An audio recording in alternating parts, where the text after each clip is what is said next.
One of the many important things that need to be established in a city are the fortifications. A city cannot survive without proper defense from other neighboring kingdoms.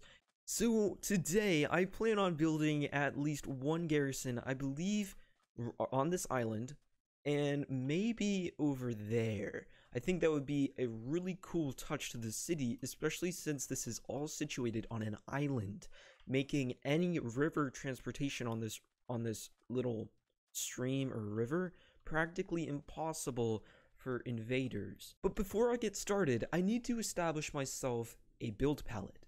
And I've already gone ahead and chosen the blocks that I want to use. However, there is a proper order to how you lay out your build palette. For this building, I plan on using a gradient, so I'll be doing that like so.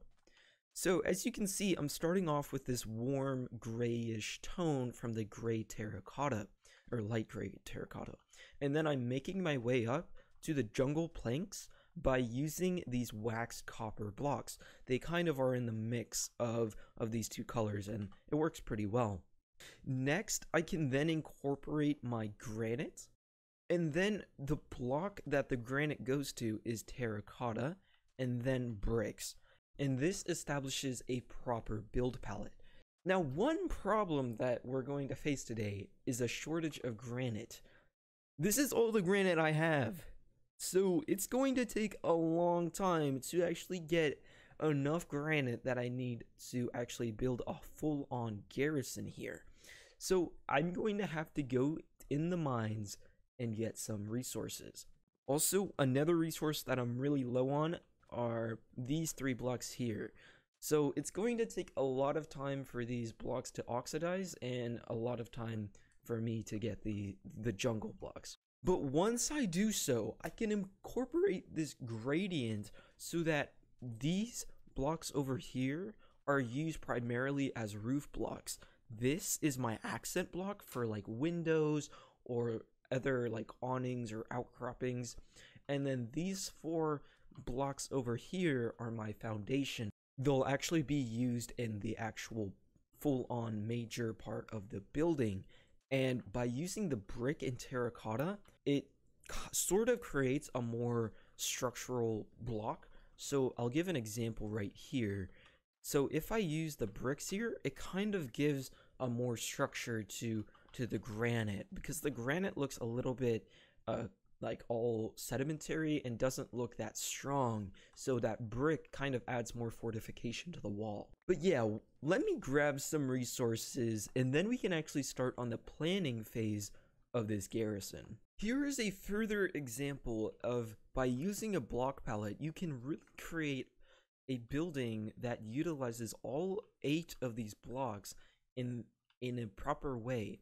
Remember how I said that these blocks would be used as roof blocks? This block would be used as an accent block, and then these 4 would be used as more structural blocks. Well, I've pulled that off here, and you can see with those bricks that I showed before that by using those bricks on the corners, it gives a more fortified look to the actual building. Also, by using this hardened terracotta with the granite and polished granite in a more gradient sort of tone, it really adds a lot of fortification towards the bottom and really gives off a more structural feel to the overall build. Now you can see what I did with the actual copper blocks. I kind of made a gradient in itself on the roof along with the granite, and it works very well. So by using just those 8 blocks here in this build, you can really make cool and very pleasing to look at builds, especially with these jungle trapdoors and this jungle wood overall. It really just adds more accent to the build. I thought it was a really cool example to bring up and something to stress for. Always plan out your build palettes before you start building. So I have gathered plenty of resources for this build. You can see those terracotta and the granite. I got around 27 stacks of just granite, which I think will be sufficient. And then this cobblestone and things are going to be used for this river project. My whole idea for this whole area is to kind of rebuild all of these rivers so that they look a little bit nicer instead of the default rivers that are generated. Because the rivers that are actually generated are quite shallow and quite ugly, to be honest. But so let me start planning out this garrison. I think I want to have. I've also worked on this cliff, and I think I want to kind of incorporate the build with the cliff. I think that can be really cool. So 1, 2, 3, 4, 5, 6. We'll make this a 7, and then we'll just make this 3, 4, 5, 6, 7. This can be a 7x7 tower, and then over here I want to have like some sort of dock. So then we can have something like here. Yeah, this works quite nicely because we'll have like a stairway going down to that, and it'll be like some dock to kind of get some resources onto the garrison. And then we need like the main building. So I think it'll be something like 4, 5, 6, 7, 8, 9. 2, 3, 4, 5, 6, 7, 8, 9. And then let me actually get rid of this gradient place. So this is not 1, 2, 3, 4, 5, 6, 7, 8, 9, 10, 11, 12, 13. I'll make this 13 long and then 9 wide. When constructing castles and keeps and garrisons like I'm doing here, you always want to make a path for where the player is going to walk. So right here is going to be like some dock on this side of the actual garrison. So I'm going to build a path leading up there, and then I'll plan my buildings around it. So my path is going to be something like this, and then here, then it's going to loop back over here, go up this hill and here, and then I plan on having a gate here. This is going to be a 5x5 tower, and then the path is going to go down here into those docks over there. So that means that I've just established where I want the player to walk to, and so now I can plan my buildings around this path. And just like that, I have planned out basically the entire build here, and essentially I have this large tower, this main building, which will house all the troops that are stationed here. This little gate with a tower here, and actually, yeah, let me do this.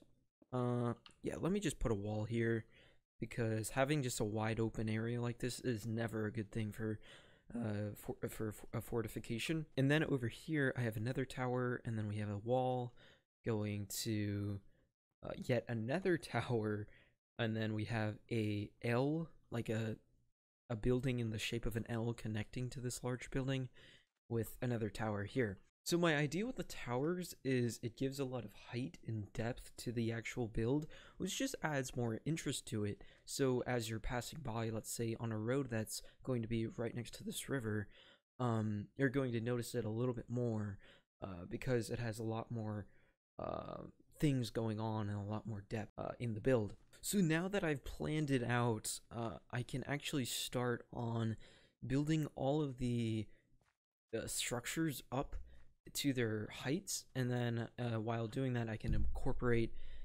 the actual gradients with hardened clay and brick and polished granite in there. This is currently what the barracks look like right now, and as you can see, I have pretty much completed the structure for each building except for that one. That one's going to be a little bit tricky, and I don't know what height I want to have, and I kind of want to wait until I decorate all of the other buildings.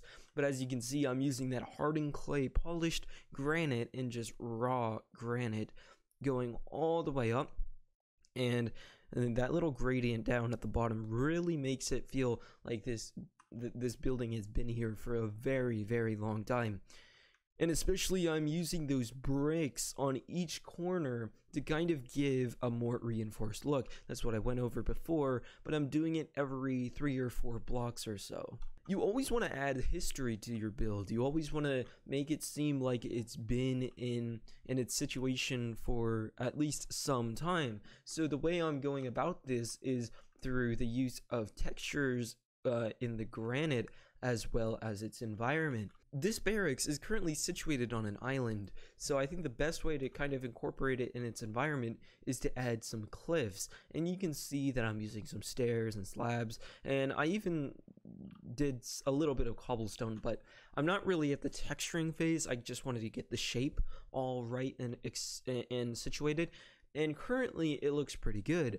But the things that I want to add is, number one, I need to actually make this river look a little bit nicer with more textures, and once I'm done with that, I can add some mossy stone, mossy cobblestone, stairs and slabs, and cobblestone, and etc. And you always want to incorporate your build with the actual kingdom, especially here. This kingdom is kind of going to be situated upon this river here, so I made some docks here, just some more aesthetic looking docks, and there's a stairway that just goes to an area where you may just unload materials, load materials, or just store them for longer use. But the next thing I will be working on is the path of the player. Every major build you do, you always want to create a path for the player to walk through. It'll give a lot more depth and a lot more immersion in the build that you're working on. And in my opinion, it actually makes your project seem a little bit more fun.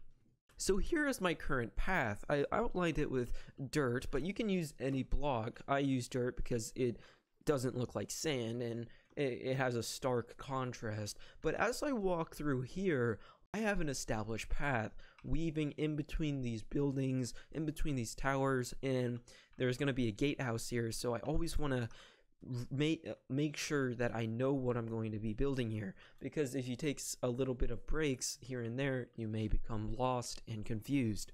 One thing that builders sometimes forget about or don't place their priorities where it's supposed to be is the palette of their road. Now, what is the color or the type of tone that is missing from this building? You can already see that I have these pinkish, lighter tones along with that deep red, along with those gray grout lines. So the thing that I'm actually missing here are the darker tones, the more warmer colors, those warmer browns. So by having this road here, it adds more depth and more detail in color to your actual building. And as you can see, I do this by doing the path block, which we know as this yellow brownish looking color, and then we also have this spruce wood, which is a more deep brown, as well as this coarse dirt, and they all mix well, especially good. And to add a little bit more history again to your build, you always want to add more detail. Detail, detail, detail. It's the 3 most important things of building in Minecraft. I could even step in here and add some azalea leaves, and it adds more detail and color. It adds more vibrancy to the already oversaturated brown looking build. And this just adds more detail and more depth to your build. And the path is complete. Now paths don't really have to be that large or long or wide or broad. They don't have to be anything. They just have to get the point across that a player is supposed to move between them and along them, and it's supposed to transport them from one place to another. That's it. It's not supposed to be any of this beautiful thing in the world. It's just a little thing. A little detail, pretty much. And that's how I like to treat my paths. They're not a major thing, but they're really nice to have as a more decorative option if you run out of colors to use for your build, like I have done here. And so far the path looks pretty good. This spruce this spruce planks gives a more rustic vibe to the actual road, which is actually the genre of building that I'm that I do, honestly. I like to build in a rustic medieval style, and I think this road works pretty well. So I think the next thing I'll be working on are the details using jungle wood. Now, jungle wood is a very weird type of overworld wood. It has this very pink looking texture, and you can't really use it that well with all too many things.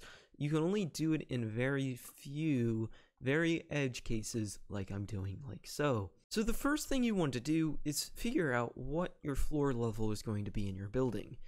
Right now, your floor is going to be right here because that's where my stairs are going to lead. Actually, it's going to be one block lower. So I want the windows to at least start on this block, or actually this block, because I want to give enough space between the player who is one block below the actual window and how tall the window is, because the further up the window seems, the shorter the player seems and the bigger that building actually appears. So we're going to make a window here just to get the whole idea of using different types of weird and interesting textures together to see if they form any cool things. So what I want to do here is actually have a planter pot. So we'll have something like that, and I believe I have some azalea in here. Yes, so we'll go back over here. We will be building around this azalea bush. So these two blocks are going to be the window, so I'm just going to end that with a stair, and then I also want to have an awning above the window. So it's going to be something like this, and I have that, and I want to have a sort of arch, which is a very gradual arch, and it uses trapdoors and stairs. This is something that I've been doing for a very long time, and you can see that I believe trapdoors are like 1/8 of a block and half slabs are half a block, so it works pretty well as a nice gradual slope. The only issue is with these directional placement of trapdoors, you always want to place them going inwards into them, so you have the more iron looking thing on the outside, because that's actually going to connect to the fence. Just minor detail, and something that the player I don't think will ever actually notice as they're walking through here. But there you go, you have a nice looking window there. So a substantial amount of progress has been done on this barracks, and I think so far it looks amazing. Definitely one of my most detailed builds in Minecraft. But one of the things I wanted to show you guys is how to add life by also adding detail. So take this street, for instance. Let me remove my temporary crafting bench. I have this life in here through crates, barrels, and azalea leaves, our road, as well as weaponry. Take this ballista over here, which albeit looks kind of weird, from the top it actually looks kind of good.